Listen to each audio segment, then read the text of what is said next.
The year is 1845. Excitement crackles in the air like the biting Arctic frost. We, the crew of HM's Erebus, are setting sail on a mission that will forever etch our names in history, to conquer the elusive Northwest Passage. The cheers of the crowd fade as we leave Greenhithe behind, replaced by the rhythmic creaking of the ship and the endless expanse of ice ahead. I, John, a young sailor with salt in his veins and dreams in his eyes, stand shoulder to shoulder with my brothers, in arms. We are a motley crew, seasoned veterans and wide-eyed rookies, united by a shared thirst for adventure and the promise of glory. Sir John Franklin, our captain, is a man of iron, his weathered face etched with the wisdom of countless Arctic voyages. We trust him with our lives, for he is our compass in this frozen wilderness. The journey is arduous. Days bleed into weeks. The sun a pale ghost in the endless sky. The ice, once a novelty, becomes our constant companion, a monstrous labyrinth that threatens to swallow us whole. Blizzards whip across the deck, numbing hands and freezing dreams. Scurvy creeps in, stealing our strength and painting our faces with a sickly green. But we push on, fueled by the flickering hope of a passage, a shortcut to glory. We hunt seals, their blood warming our chilled bodies, their meat a fleeting taste of home. We sing songs under the aurora borealis, its emerald light painting the ice in an ethereal glow. We tell stories of loved ones left behind, their faces etched in our hearts like stars in the night sky. Then, one fateful day, the ice wins. Our ships, once proud giants, become trapped in its icy grip. Winter descends, cloaking the world in white silence.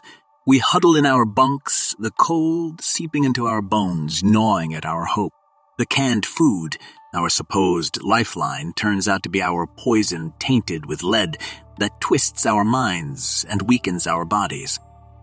Despair whispers in the darkness, but Captain Franklin, his voice hoarse but unwavering, rallies us. We will not succumb, he declares. We will find a way. We build shelters on the ice, monuments to our defiance against the unforgiving elements. We hunt, we fish, we fight for each sunrise. But the enemy is relentless. One by one, our comrades fall. Scurvy, starvation, exposure, each claiming its toll. The ice whispers their names, etching them onto its frozen canvas. We bury them with heavy hearts, their dreams buried alongside their bodies. Hope dwindles with each passing day. The spring thaw, once a promise of renewal, becomes a harbinger of doom. The ice cracks threaten to swallow us whole.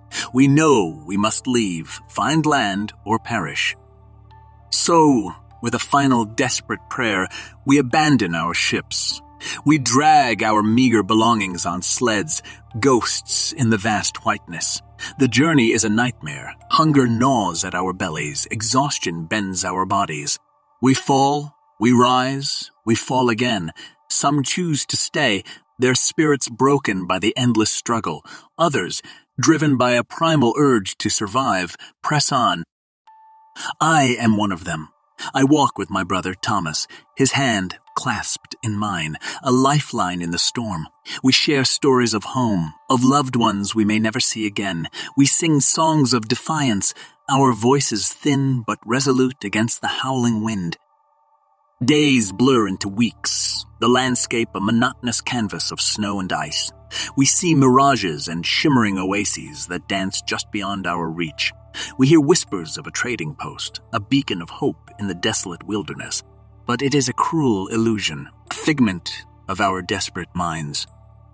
One by one we fall. Thomas, my brother, my anchor, succumbs to the cold. I bury him in the snow, his face frozen in a silent scream. I am alone now, a solitary figure against the immensity of the Arctic. But I will not give up. I walk on, driven by a primal instinct, a flickering ember of hope. I will survive, I tell myself. I will tell their story. I will be the voice of the lost, a testament to the human spirit's resilience in the face of oblivion. And then, through the blizzard, I see it. A smudge on the horizon, a whisper of smoke against the white canvas. The trading post. A sob escapes my lips, a mixture of relief and grief. I have reached the end of my journey, but the journey of my brothers is forever etched in the frozen heart of the Arctic. The trading post, a beacon of salvation in the endless white, loomed closer with each agonizing step. My legs, numb from the relentless cold, burned with a new fire, the fire of hope. My vision blurred, tears mingling with the snowflakes that lashed against my face. Every ounce of my being screamed for release, for warmth, for a shred of human connection.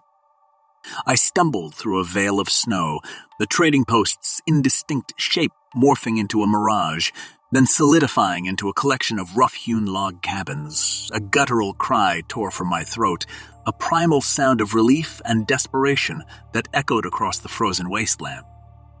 A figure emerged from the nearest cabin, a burly man with a face etched by the harshness of the Arctic.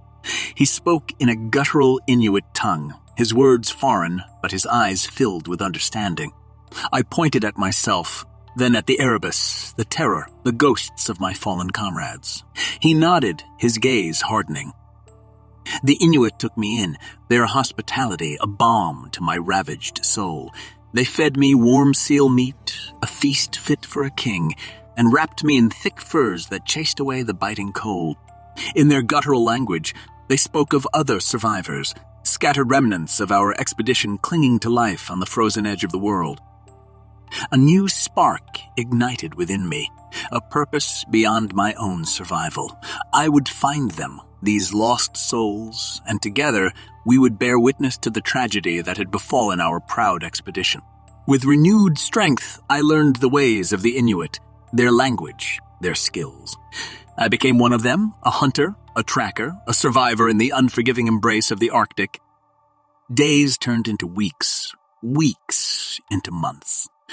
I traversed the frozen plains, following whispers of other survivors, their stories carried on the wind like mournful songs. Each encounter was a fresh wound, a testament to the relentless grip of the Arctic. Yet, finally, after what felt like an eternity, I found them, a small band of survivors, their faces hollowed by hardship, their eyes reflecting the same haunted emptiness I carried within. We mourned the fallen, their names etched on the icy canvas of our hearts. But even in the face of despair, there was a flicker of defiance. We were not merely survivors. We were storytellers. We would carry the memory of the Franklin expedition beyond the frozen wasteland. And so, under the watchful gaze of the aurora borealis, we carved our story into the ice. With bone and charcoal, we painted scenes of triumph and tragedy, of frozen landscapes and the unyielding grip of the Arctic. We etched the faces of our fallen comrades, their eyes forever fixed on the stars. Our story became a monument, a silent vigil against the encroaching white. The Arctic wind howled around us, a mournful dirge for our lost companions. But as the sun dipped below the horizon, painting the sky in hues of fire and ice, I knew that our story would not be lost. It would echo through the frozen plains, carried on the whispers of the wind, a testament to the human spirit's enduring flame. The Franklin expedition's final days were a grim dance with death. Starvation, disease, and the Arctic's brutal grip claimed all 129 men. Their ships, once emblems of ambition, became icy tombs. Search parties pieced together a chilling story: lead poisoning, scurvy, desperate treks, and the haunting silence of starvation camp. The Franklin expedition ended not with triumph, but as a cautionary tale of hubris and a testament to the Arctic's unforgiving power.